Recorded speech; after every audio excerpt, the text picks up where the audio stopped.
You may have seen posts by Kenny of All Trades or Tiny Cabin Life or On Trail 82 taken here at Sand Dunes, but I have a bit of a different perspective because I worked here half of my ranger career.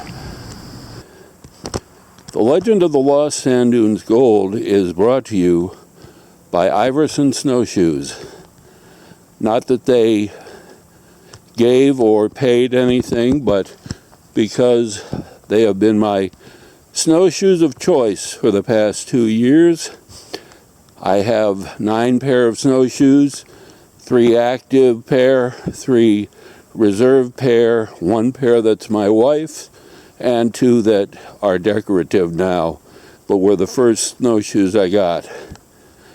Iverson snowshoes made in the UP of Michigan take me where I'm going on winter adventures. Seek wilderness on Iverson snowshoes. Some of the trail signage, maps, and markers that I put up years ago remain even today. Of course, the DNR has not groomed these trails for skiing since approximately 2009 when I was still here. And so the ski pass is not required, but the sign that I put up remains. Some of the trail markers that I put up in 2003 and 4 and the Carsonite signposts are still here. Brown indicated a connector trail, and then the trails sequentially were green, yellow, there was a blue thrown in there, and red. Red being by the fire tower the most difficult. Including the ski area sign I put up my first winter in 2003.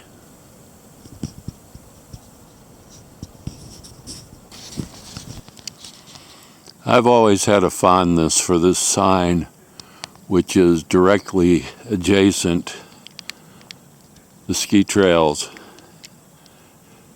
because that's the year I was born. It's like one of my first assignments when I was stationed here at Sand Dunes State Forest Recreation Area was the establishment of the equestrian campground with the help of the Sherburne County Census Service crew. Their help was invaluable in getting the facility finished and open in time for that first season in 2003. One of the things we had to do was to dig a lot of holes. We had to put in pickets for the horses, barriers for parking, fence posts to mark trails and closed areas, and not really inspiring work for a group of individuals who came from the county jail 1 day a week to help and also to reduce their sentences. But then my coworker, Keith, told me the legend of the Lost Sand Dunes Gold. You want to see a jail crew work extra hard? Tell them there's $16,000 in U.S. Army gold lost and buried somewhere in the Orrock area.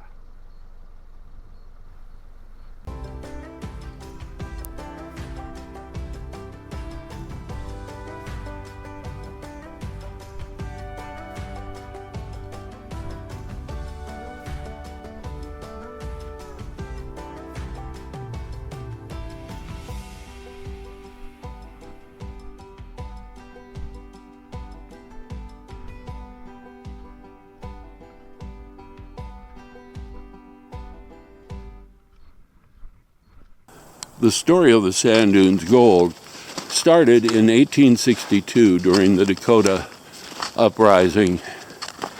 A payroll, Army payroll, of $16,000 in 1862 gold was en route from Fort Snelling to Fort Ripley.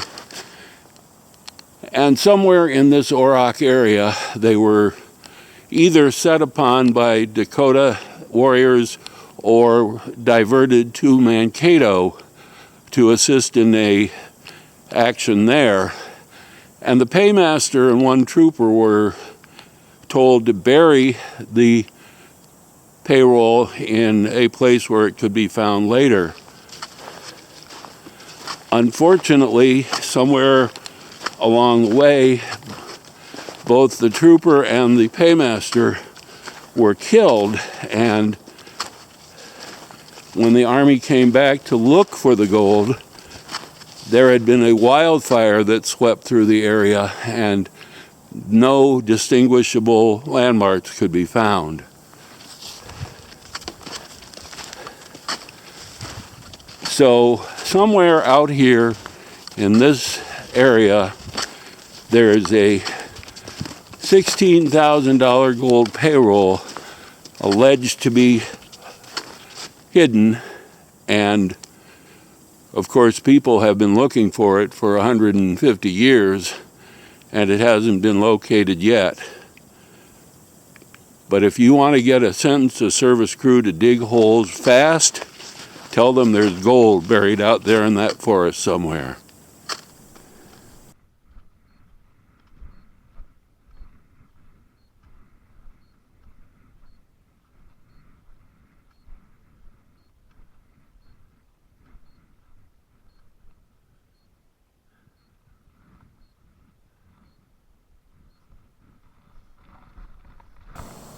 But the story doesn't end at sand dunes.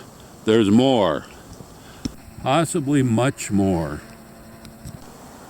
On the Sherburne National Wildlife Refuge, just to the north of the state forest, there's another legend, another story of Old Sherburne's gold. The story from the Sherburne County Historical Files. It was told by Earl Beard of Blue Hill Township to an interviewer. Thomas Galbraith is the granddad he refers to in the story. Grandmother took stuff up to him one day and he was sick, referring to Old Sherburne, and Grandma came back and told Grandpa Galbraith about it. He went up and said that Sherburne was in pretty bad shape. Well, he said, if you have any relatives you want me to notify about your health, you'd better let me do it, 'cause you ain't looking too good. So he finally passed away, and Granddad went through his little trunk he had to try and find something that would tell him where Sherburne's people were. He finally found this one name, a fellow in Indiana. So Granddad wrote him, and it went along for a few weeks. Of course, back then the mail was slow, and this guy wrote back to him and said, I am his brother. We'd wondered where he'd been all these years. Don't touch anything until I get there. So in a few weeks, he showed up on the stage. So he told Granddad, I want to hire your help. The fellow was wealthy. Him and me, we had a business back east, and he got mad and started selling all his property, turned everything he had into cash, and sold his share of the business, never thinking what he was up to. Next day, I paid him the cash, and he disappeared. This is the first we've heard. So they went up and looked, and they spent a month trying to find the money, and they never did.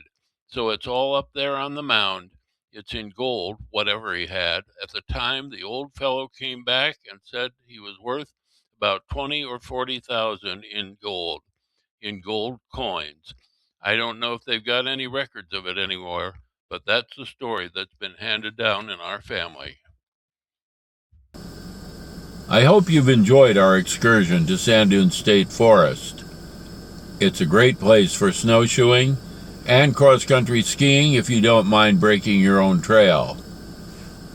During the summer, there is the Ann Lake Campground, the Equestrian Campground, and the day use area, which has a picnic area and beach, as well as 5 miles of hiking trails and 17 miles of horse trails on the state forest.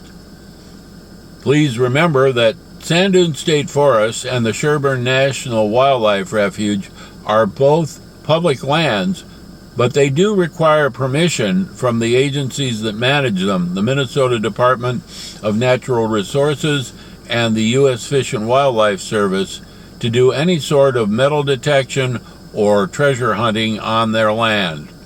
So get out and enjoy your public lands and discover winter, the undiscovered season. Until next time, be safe, be prepared, and come to the forest where your spirit comes alive. The Old Ranger here. See you next time.